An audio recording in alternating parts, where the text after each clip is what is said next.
હું સીધો પહોંચ્યો સ્ટેશન અને લેવા માટે, અને અત્યારે અમે તમારી સામે ઊભા છીએ.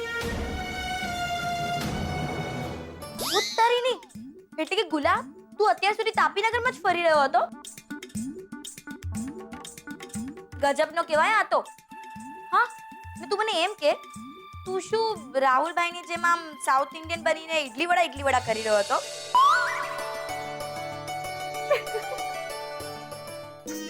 ના ના બીજલબેન, એવું કામ તો રાહુલભાઈ જ કરી શકે.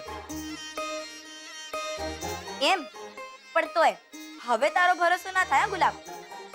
તને તો હવે દોરડા સાથે બાંધીને રાખવો પડશે, ખાસ કરીએ તો રસિકાબેન માટે. આપણે આ દોરડું રેડી જ છે ઘરમાં. હા હા, આપણી બીજલે સ્વાતિ માટે તૈયાર જ રાખ્યું છે.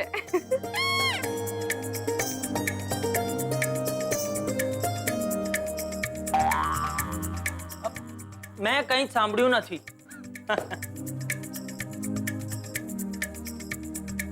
હા, અમે તું ક્યાં કોઈનું સાંભળતો હોય છે? કેટલી વાર તને કહું છે કે મારી કિંજલથી દૂર રહે છે.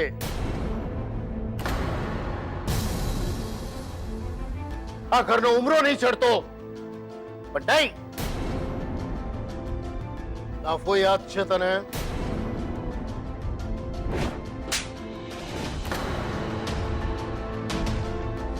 યાદ છે અંકલ. યાદ છે ને? તો હવે પછી તું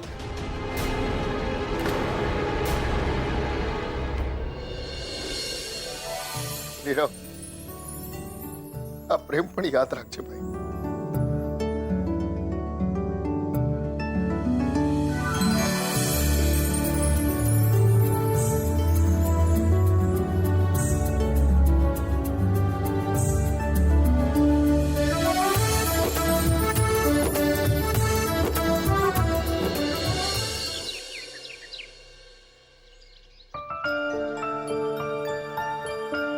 પાછો કટ કરીને.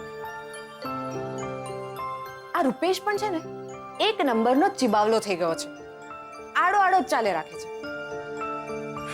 શરૂઆતમાં તો કેવો સેજલ આમ સેજલ તેમ કરીને આગળ પાછળ ફરે રાખતો હતો, અને હવે મેસેજના રિપ્લાય કરવાનો પણ ટાઈમ નથી એની પાસે. અરે પણ હું ક્યાં ઝઘડો કરવા માટે ફોન કરું છું? સોરી જ તો કહેવું છે મારે. પણ ના, પરિવારના લોકોએ એને માથે જો ચડાવીને રાખ્યો છે. સાથ આપે છે ને બધા, એટલે બેઠા છે ચણાના ઝાડ પર ચડીને. હું જ સ્ટુપિડ છું યાર. શું કામ મેં એની સાથે ઝઘડો કર્યો? શું કામ આવા ફાલતુ ટોનમાં મેં વાત કરી એની સાથે? એ સેજલ, હા શું? તારા નાક પર તો જો. શું છે? કઈ નથી. તારો ગુસ્સો જો જો જો. કિંજલ, સોરી, કઈ મદદ જોઈએ છે? ના, પણ તું જઈશ અહીંથી. કેમ? આ મારી પણ તો રૂમ છે. ને મારી પણ રૂમ છે. ને હા સેજલ દીદી, આ આપણી રૂમ થી મારી રૂમ ક્યાંથી થઈ ગઈ? હા બીજલ પ્લીઝ, તમે બંને અત્યારે મારું માથું ન ખાઓ અને મને એકલી છોડો. જરાય નહીં, અમે અહીંયાથી નથી જવાના. તમારે જવું હોય તો તમે બહાર જાઓ. ઓ ગોડ, શું કરું?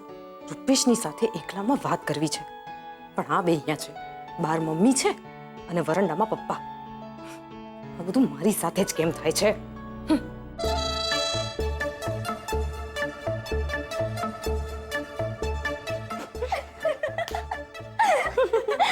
બિચારી સેજલ, આજે તો છે ને રૂપેશ જીજુ બરાબરનો ભાવ ખાવાના છે. બરોબર છે, રૂપેશ જીજે ભાવ ખાવો પણ જોઈએ. બાકી આ સીએ મેડમ સીધા મોઢે વાત કરે એમાંના નથી. એ તો છે. બાકી આ સેજલની હાલત જોઈને એક વાત તો પાક્કી થઈ ગઈ. सीए मैडम के दिल में कुछ नहीं, बहुत कुछ हो रहा है.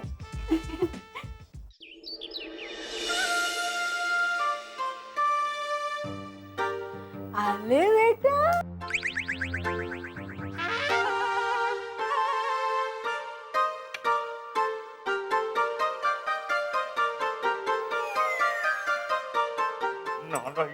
અને એ બા હા ભલે તમારો પોતરો હોય પણ હું તમારો દીકરો છું હો.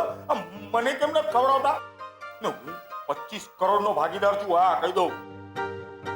હા 25 કરોડ આવ્યો મોટો તાજમહેલના ચોકીદાર જેવો ખાલી નામ પૂરતો 25 કરોડ ના જોયા હોય તો આ જો મારો કાનુડો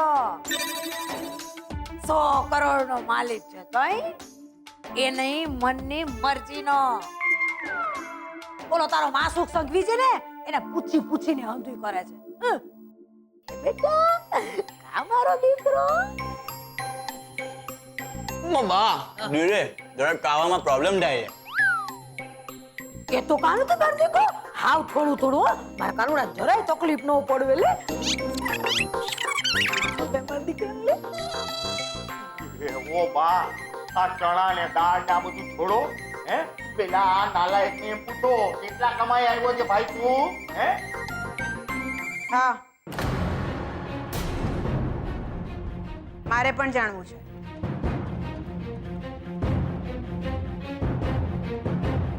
ધર્મના કામમાં તું કેટલા કમાયો?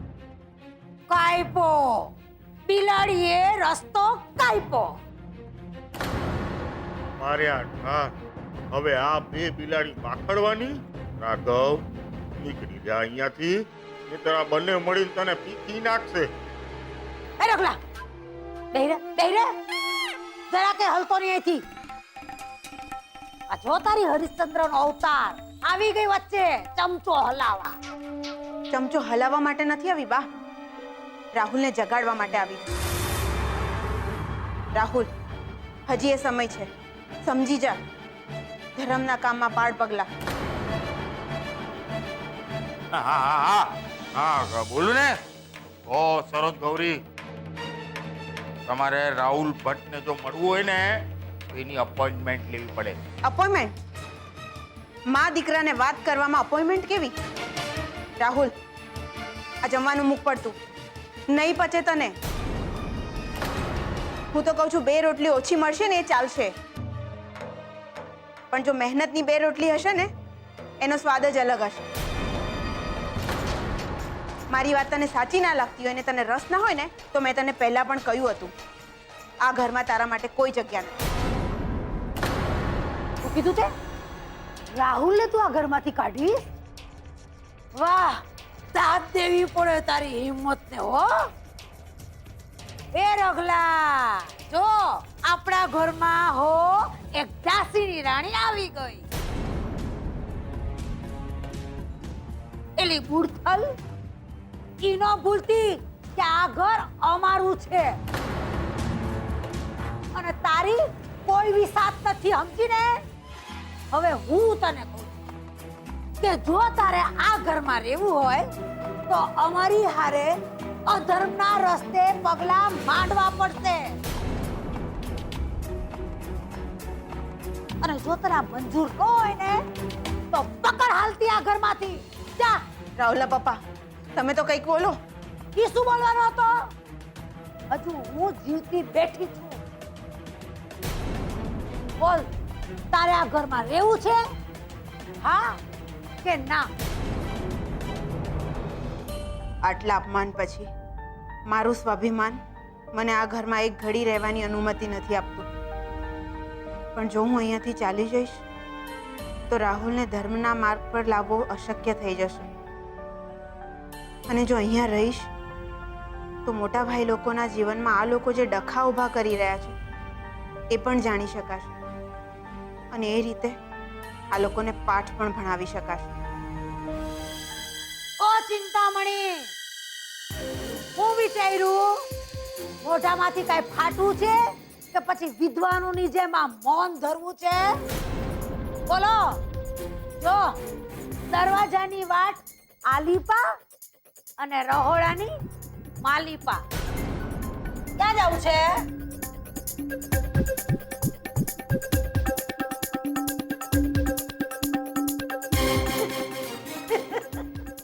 જોયું રગલા, આને કહેવાય સ્ક્રૂ કેવી રીતે ટાઈટ થાય.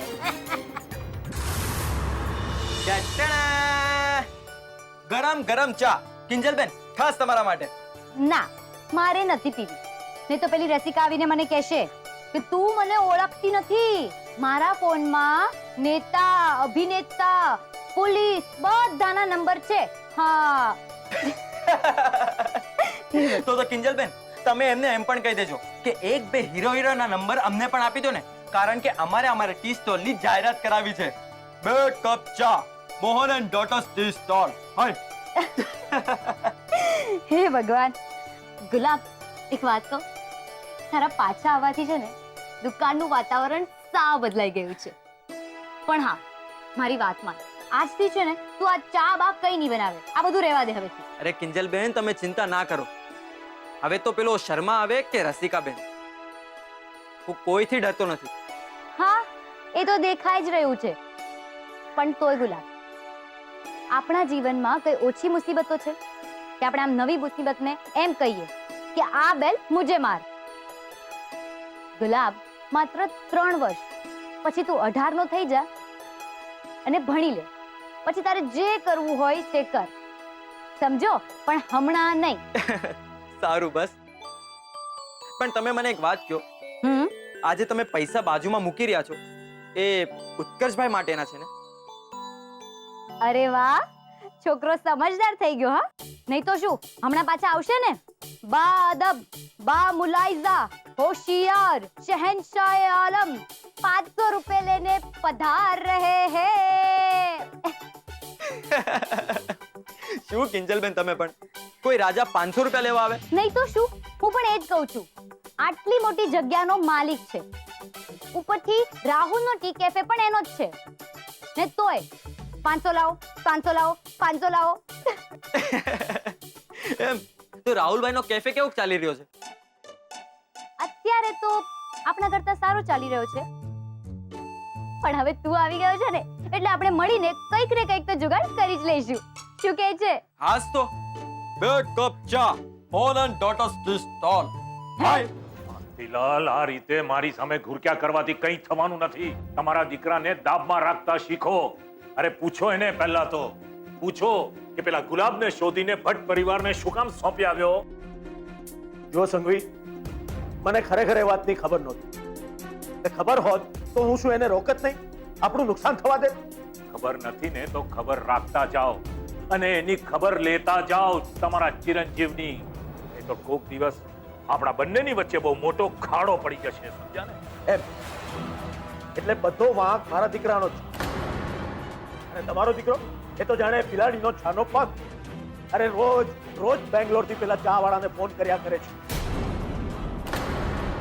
અને દત્તક લેવાનો આઈડિયા કોનો હતો બોલો? શાંતિલાલ, અત્યારે વાત તમારા દીકરાની થઈ રહી છે. મહેરબાની કરીને મારા દીકરા રૂપેશને વચ્ચે ન નાખો. શું કામ ના નાખું? આ મારો દીકરો જઈને ગુલાબને શોધી લાવ્યો તો એ તમારી નજરમાં મોટો ગુનેગાર થઈ ગયો. અને તમારો દીકરો એ શું હાથમાં હાથ નાખીને ભજન ગાતો બેઠો છે? ના, છતાં એને કઈ નહીં કહેવાનું. જો સંઘવી, નિયમ બંને પક્ષે સરખા હોવા જોઈએ. ઓલરાઈટ, જો એમ જ વાત હોય ને તો આજથી મારી સાઈડથી આપણા વચ્ચેનો બિઝનેસ અને આપણી પાર્ટનરશિપ પર બ્રેક લાગી ગઈ, સમજો?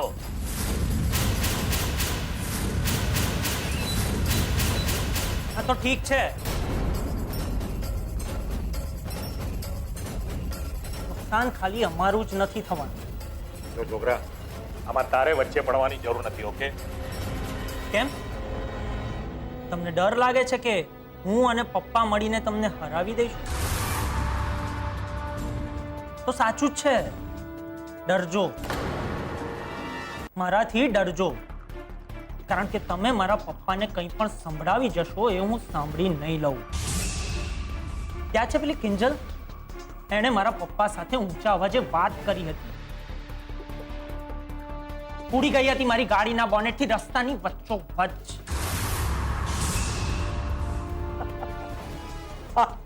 આ મગતરું મને માસુક સંઘવીને ધમકી આપે છે. હા, ધમકી નથી આપી રહ્યો, સમજાવી રહ્યો છું. ફક્ત સમજાવી જ રહ્યો છું. મારા પપ્પાને ધમકાવવાનું બંધ કરો,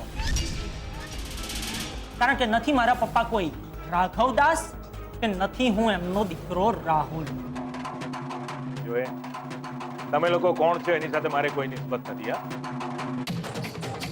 મારો પોઈન્ટ માત્ર એટલો જ છે કે પેલા ભટ્ટ પરિવાર પર વારંવાર જુદી જુદી રીતે વાર થતા રહેવા જોઈએ. That's it. હા તો કરો ને. કોણે રોક્યા છે તમને? હા, પણ જો સ્વાર્થ તમારો હોય, ગરજ તમારે હોય ને, તો અવાજ નીચે રાખીને વાત કરતા શીખો મિસ્ટર સંઘવી. કારણ કે જો સામે પક્ષે અમે બાપ દીકરો મળીને ત્રાડ પાડીશું ને, તો મેદાન છોડીને ભાગી જવા સિવાય તમારી પાસે બીજો કોઈ રસ્તો નહીં બચે. શાંતિલાલ, અરે ઉભા ઉભા સાંભળ્યા શું કરો છો તમે? આ તમારો દીકરો તમારી સામે ખુલ્લેઆમ મને ધમકી આપી રહ્યો છે. ધમકી નથી આપી રહ્યો. થોડી વાર પહેલા જ મેં કહ્યું, સમજાવી રહ્યો છું. ફક્ત હકીકત જણાવી રહ્યો છું કે અમારા કરતા તમને વધારે ગરજ છે. અમારે તો ફ્લાયઓવરના સહી સિક્કા કરાવવાના હતા, એ થઈ ગયા. હા, થોડા ઘણા પૈસા આપવાના બાકી છે, આપી દઈશું. પણ તમારે તો ઘણો લાંબો હિસાબ છે. અરે હા, પાછું લગ્નનું લાકડું પણ છે. તો કંકોત્રી ક્યારે છપાવો છો? ચા વાળાના ભાઈ, મારું નામ મને યાદ છે. પણ શું તમને યાદ છે કે તમે કયા દરવાજેથી અમારા ઘરમાં એન્ટ્રી લીધી હતી? એટલે યાદ હોય તો સારું, નહીં તો નોકર મૂકી જશે દરવાજા સુધી. બહાર જવાનો પણ સેમ દરવાજો છે, જે દરવાજેથી તમે અંદર આવ્યા.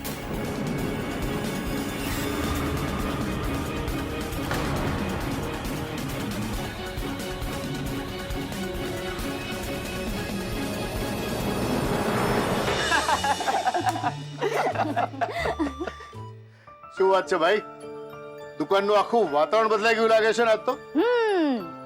પણ આ તમે તમારા હાથમાં શું છુપાવી રહ્યા છો એ મને કહેશો? લે, ખબર પડી ગઈ તને? તું તો ભાઈ બહુ મોટી જાદુગર હે. મેં તમને શું કહેલું? હા, કે એક જંગલમાં બે સિંહ ના રહી શકે, એમ અહીંયા પણ એક જ જાદુગર છે, અને એ છે મારા પપ્પા. હા બાપા હા. અરે ભાઈ, તારી સામે કોઈ જીતી શકે એમ છે ખરું? એક કામ કર, તારી આંખો બંધ કર અને હાથ આગળ લાવ. ચલ. કેમ, શું લાવ્યા છો પપ્પા? શાંતિ તો રાખ. એનું તો તમે નામ જ નહીં લેતા. ચાલ, આંખો બંધ કર હવે. હા. પપ્પા, ખોલું આંખો? એક મિનિટ, ભારે ઉતાવળી બાપા. આબ્રાકાડાબ્રા. ગલે ગલે ગલે ગલે ગલે ગલે ગલે છો.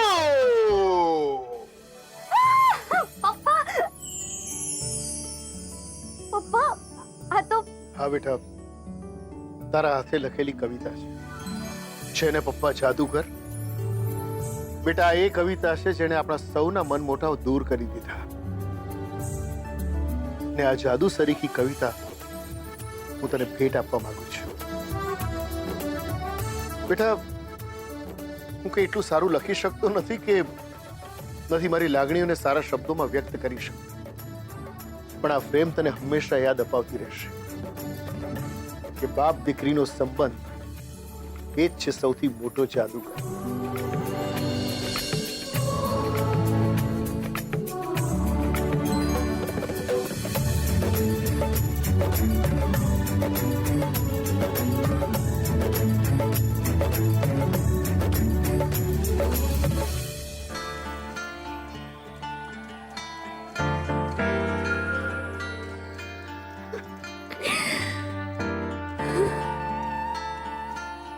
બેટા